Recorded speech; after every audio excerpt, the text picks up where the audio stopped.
The state troopers say there's been a rise in stops for prescription drug use, even some for over-the-counter meds like to treat allergies. Sometimes it's abuse of the medication, but they say a lot of the time it's just people taking their daily dose.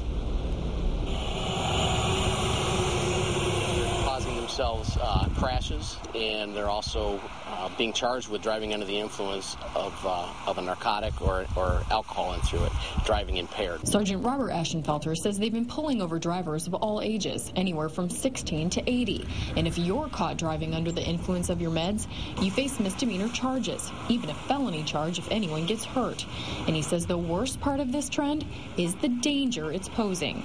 A woman that had a 10-month-old child with her at the time literally almost caused herself a crash, almost went head-on.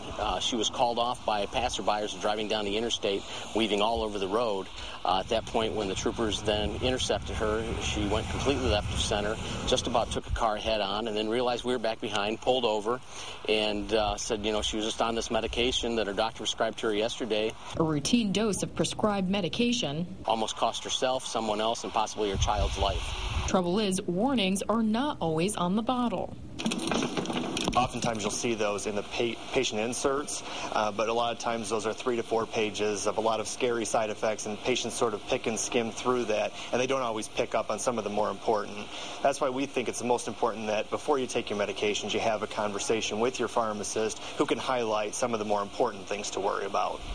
The pharmacist also recommends trying out a medication for a few days when you can be home or have someone with you to test its effect. Reporting live, Christy Lee, Fox Toledo News.